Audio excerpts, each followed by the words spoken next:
You've been lost for 4 days. You haven't eaten anything. Your body is running on empty. But hunger isn't your biggest problem right now, nor is the cold. Neither is being lost. The problem is that 500 feet above you, there's an eye watching you. A thermal drone. Even though you're lying flat under a tarpaulin on the ground, the drone can see you as clearly as if you were standing in an open field holding a torch pointed at the sky. Right now, you are the most obvious target for miles around. But that's about to change. Welcome to the $0 Engineer. If you aren't already subscribed to this channel, now is the time to fix that. What we're covering today is the kind of knowledge you won't find in any conventional survival course. The image in your head right now is probably the classic one. Green tarpaulin, branches on top, body hidden underneath. That worked 20 years ago. Today, however, that method turns you into a perfect target. Before I explain why, I want to ask you something. Please drop your answer in the comments, as the responses from this community help me to understand the real-life situations that I need to prepare you for. Have you ever tried building an emergency shelter? Did you test it in the field in rainy or cold conditions? Tell me below. Now, let's get back to the drone. In order to learn how to hide from it, you first need to understand exactly what it can see. Here's the mistake almost everyone makes. A thermal sensor doesn't detect heat directly. It detects thermal contrast. It detects the temperature difference between two surfaces. Imagine the image that the drone receives. A landscape in shades of gray, cold ground, cold rocks, cold air, and right in the middle of it all, a bright white shape with the perfect outline of a human body. That's you. Your body constantly radiates heat at around 37 degrees Celsius. The ground around you might be 50 or 60 degrees.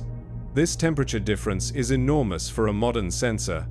We're talking about military-grade infrared cameras that can detect temperature variations as small as 0.5 degrees Celsius from thousands of feet away. Your body at 38 degrees against ground at 10 degrees isn't a subtle difference. It's like a floodlight. And this technology is becoming cheaper every year. What used to require a military budget now fits on a consumer drone that you can buy online for a few £100s. Law enforcement uses them. Search and rescue teams use them. Border patrols use them too. Private security companies use them too. The question isn't if this technology will affect you, but when. The question is when. But here's the most important thing you need to understand. Covering your body with a tarpaulin won't hide you. It absorbs your body heat, warms up and becomes a slightly larger, more diffused bright spot. It's still perfectly detectable. It's still an obvious anomaly. So how do you fix this?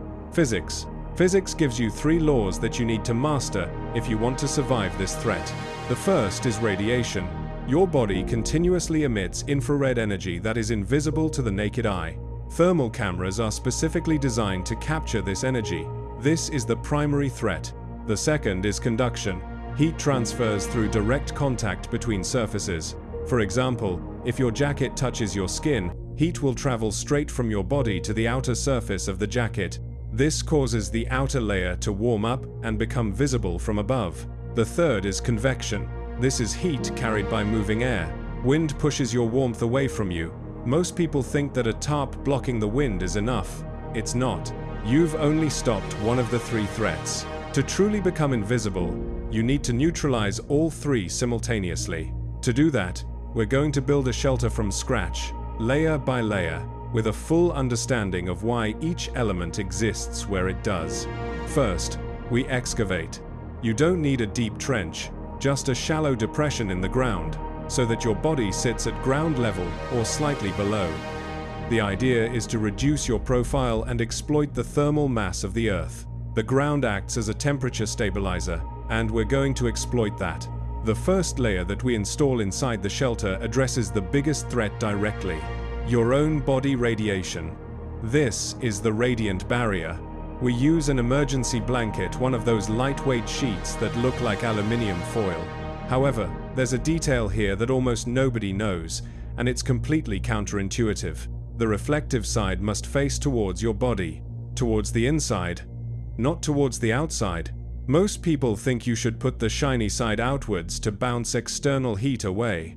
This makes sense in cold weather, when you want to retain warmth. But here, the objective is different. Here, we want to capture the infrared radiation your body emits before it escapes to the outer layers of the shelter. This metallic surface reflects almost all of your infrared energy back towards you. It's like trapping your own thermal signature inside a mirror. The heat can't escape because we're sending it back to its source. However, a new problem arises at this point. The air between your body and the radiant barrier will warm up. If that warm air touches the next layer of the shelter, heat will transfer through conduction. This is exactly what we need to prevent. This is where the second layer comes in, the dead air space. The concept is as simple as it is effective. Using thin branches or any other rigid material available, we can create a structure that raises the next layer of the shelter at least 6 inches above the radiant barrier. This creates a pocket of trapped, motionless air. Air is a poor conductor of heat when it doesn't move. This still air gap functions as an extraordinary insulator.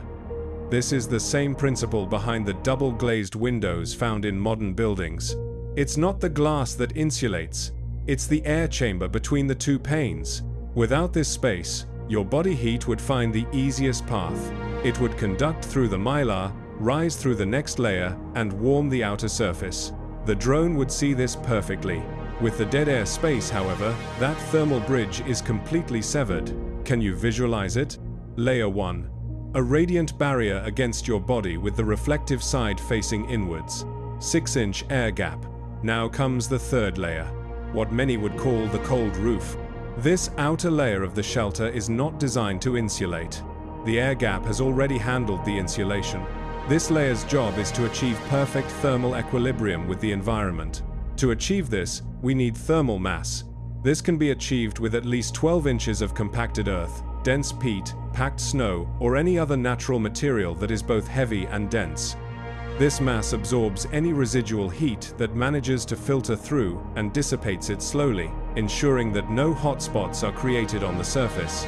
From above, a thermal sensor would be unable to distinguish the roof of your shelter from the surrounding terrain.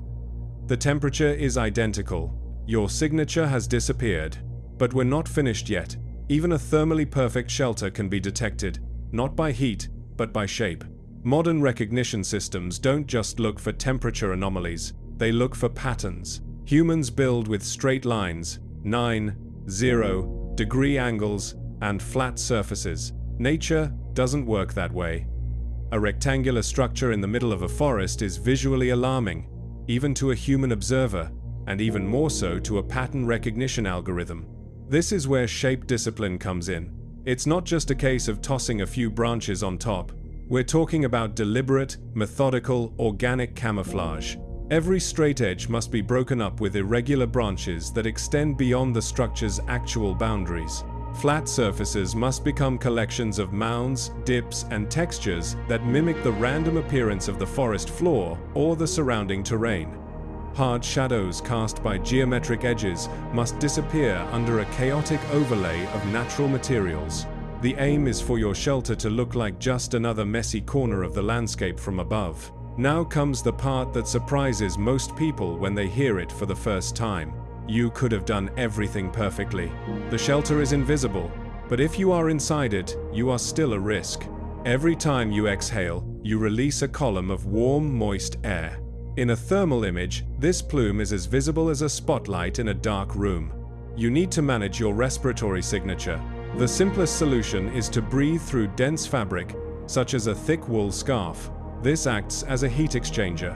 It captures some of the energy from your warm breath and distributes it over a larger area, cooling it down before it enters the shelter.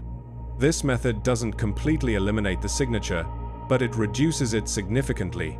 For a static position, the more effective solution is mouse hole ventilation. Rather than letting your exhaled air rise straight up, you create a small ventilation tunnel to direct the airflow towards the base of a nearby bush or into a pile of leaves and plant matter at ground level. The heat from your breath disperses horizontally through the tiny air cavities between the branches and leaves.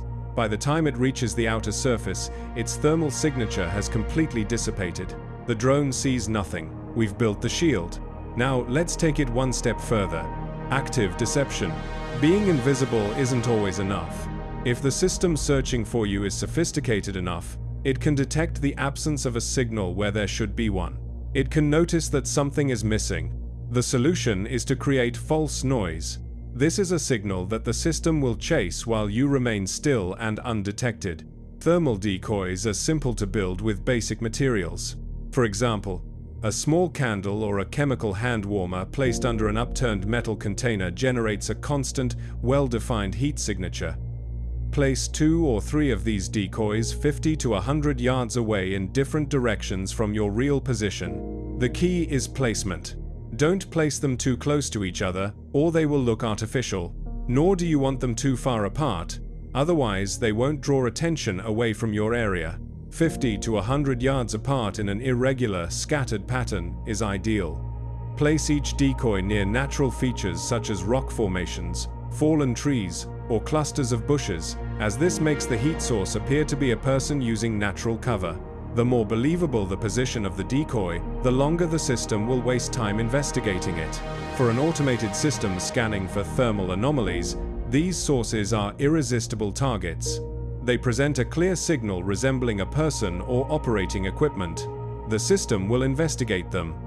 Meanwhile, your position with its near-zero signature gets ignored. You're not just hiding. You're controlling what the machine pays attention to. You're exploiting the system's logic to your advantage. Let's review everything we've built today, because it's important that you understand this before you ever need to use it in practice. First, the radiant barrier on the inside. The reflective side faces your body and captures your infrared energy before it can escape. Secondly, there is a dead air space of at least 6 inches to sever the conduction bridge between the warm interior and the exterior, which must remain cold. Thirdly, there is an outer layer of thermal mass, at least 12 inches of dense material that reaches equilibrium with the surrounding temperature and absorbs any residual heat. Fourthly, shape discipline. This involves destroying every straight line and flat surface so that your structure is indistinguishable from the natural terrain. Fifthly, respiratory signature management. This involves redirecting the heat from your breath away from aerial lines of sight. Sixthly, active decoys redirect the system's attention towards points under your control and away from your actual position. Each of these layers alone is insufficient. Together, however, they form the only real method of stopping you from being a target and becoming an absence. Not a hidden person, an absence. There's a difference. Hiding means that the system hasn't found you yet. Being an absence means the system looked right at your position and saw nothing worth investigating. The total cost of this system is practically zero. Emergency blankets and a few dollars. Branches, dirt, and snow are free. It's the knowledge that makes it work. This knowledge is worth more than any camouflage gear you'll find in a catalog. The threat of thermal drones isn't going away. In fact, it's going to grow. Every year, sensors become more sensitive, algorithms become smarter, and platforms become cheaper. The only intelligent response is to understand how they work better than those operating them. That's exactly what we'll continue to do here. However, there's a threat that most people overlook entirely. What would you do if the power grid failed in the middle of a heat wave and your air conditioning stopped working? A $2 powder from any hardware store generates more cooling power than your $3,000 air conditioning unit. In the next video, we'll cover the physics of passive cooling and how the ancient Greeks solved this problem 3,000 years ago.